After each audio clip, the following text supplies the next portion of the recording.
உங்களுடைய இந்த பொன்னான நேரத்துக்காக நன்றி. நம்ம இன்றைக்கி பார்க்க போகிறது ஒரு சூப்பரான ஹெல்த்தியான ஃப்ரைட் ரைஸ் ரெசிபி தான் பார்க்க போகிறோம். சிறுதானியத்தை வச்சு செய்யக்கூடிய ஃப்ரைட் ரைஸ் தான் பார்க்க போகிறோம். வாங்க எப்படி செய்கிறதுன்னு பார்க்கலாம்.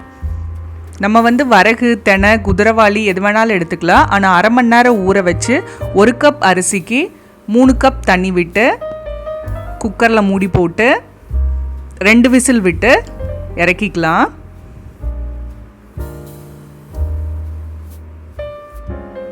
ஓப்பன் பண்ணி ஒன்ஸ் கலந்து விட்டுட்டு இதை நல்லா ஆற வைக்கலாம். அப்போ தான் கட்டியாகாமல் இருக்கும். இன்னொரு பேனில் 4லேருந்து 5 ஸ்பூன் எண்ணெயை சூடு பண்ணிவிட்டு 4 பல் பூண்டு பொடியாக கட் பண்ணினது உள்ளே சேர்த்துடலாம். அடுத்து ஒரு சின்ன துண்டு இஞ்சி அதையும் பொடியாக கட் பண்ணி உள்ளே சேர்த்துக்கலாம். அடுத்து காய்கறியெல்லாம் ஆட் பண்ணிக்கலாம். நான் இன்றைக்கி 1 கப் முட்டைக்கோஸ், 1 கப் பீன்ஸ், 1 தக்காளி, அரை கொடமிளகா, ஒரு பெரிய சைஸ் கேரட் பொடியை கட் பண்ணினது. நீங்கள் காய்கறியோட அளவை கம்மி பண்ணுறதுனாலும் பண்ணிக்கலாம்.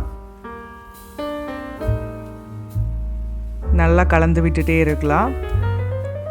தேவையான அளவு உப்பு சேர்த்து மீடியம் ஃப்ளேமில் வச்சு தண்ணியெல்லாம் விடாமல் நல்லா காய் வதக்கிட்டே இருக்கலாம். அடுத்து காரத்துக்கு தகுந்த மாதிரி பச்சை மிளகாய் ஆட் பண்ணி ஒரு மிக்ஸி ஜாரில் கொஞ்சமாக தண்ணி விட்டு அரைச்சி உள்ளே சேர்த்துக்கலாம். சேர்த்துட்டு நல்லா வதக்கிட்டே இருக்கலாம்.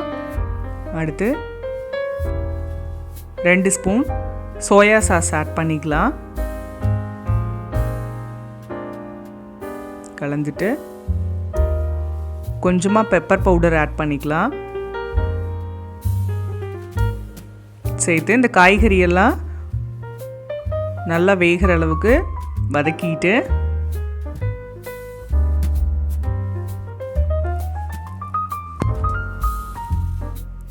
நம்ம ஆற வச்சிருக்கிற இந்த சாதத்தை ஆட் பண்ணிக்கலாம். நார்மலாகவே சிறுதானியம் பார்த்திங்கன்னா கொஞ்சம் இந்த கட்டி மாதிரி தான் இருக்கும். நம்ம ஆற வச்சோம்னா ஓரளவுக்கு பொழு பொழுன்னு இருக்கும்.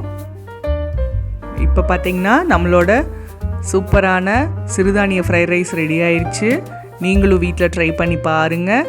அது சுவைகளும் சங்கமிக்கட்டும் அனைவரது இல்லங்களிலும்.